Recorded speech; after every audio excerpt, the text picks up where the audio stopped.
Back, with the government now shut down, it has a lot of you wondering, how is this going to maybe impact me, especially from a financial standpoint? Spencer Ford, who is the CEO, is along with the wealth advisor with Conservative Financial Solutions, here today to help us kind of navigate all of this and maybe to answer more of your questions about the current government shutdown. Thanks so much for being here again. Absolutely. Let's first talk about, okay, this isn't obviously the first time this has happened. It happened in 2018.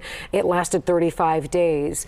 And you talked about the impact that has. Yeah. What kind of impact did we see then when it was the longest shutdown? Yeah, so that was the longest shutdown on record, and it cost the federal government $11 billion. Now, when the shutdown was over, they got a lot of that back, but they still lost $3 billion, and that's just because of inefficiencies. And when you have a forceful stop like that, it takes a little bit of time to get that wheel turning again. So government shutdowns cost the taxpayers money.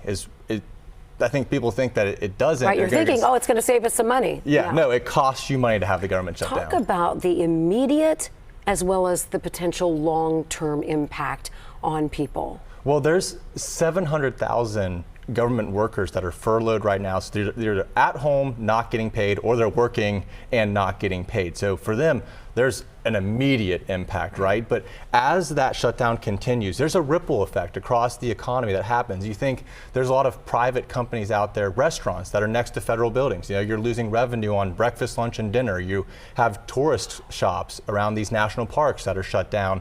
There's this ripple effect that begins to happen. Small businesses can't get loans through the Small Business Administration. Farmers can't get payments through the USDA. So there's this broader ripple effect that will continue to happen the longer a government shutdown continues. Obviously our, thoughts are with the people who right now are worried. I'm not going to be able to pay my mortgage. I'm not going to be able to pay my car payment. I have some friends that are, federal workers, and they're scared to death right now. For the people who aren't federal workers, and you started to touch on it there, it can impact them as well. Absolutely it can. Yeah, for all the reasons that we just mentioned. When the government stops, a lot of things stop.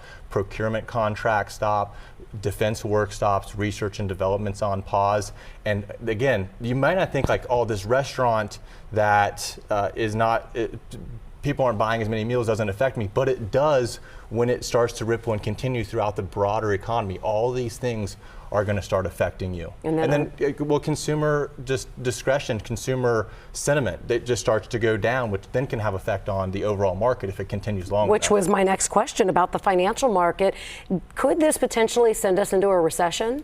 So far, this is our 11th government shutdown of this nature where the funding has stopped. And so far, there's not been a single link to a recession because of a government shutdown. But there has been economic downturn. Like I mentioned, that the government lost $11 billion.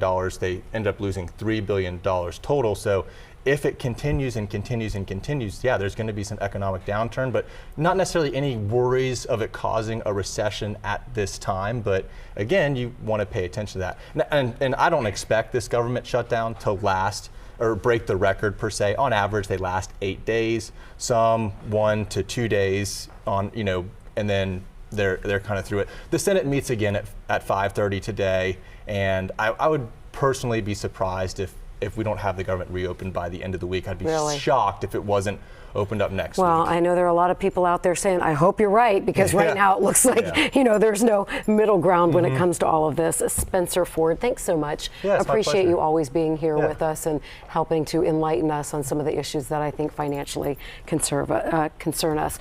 Spencer Ford with Conservative Financial Solutions. Appreciate it.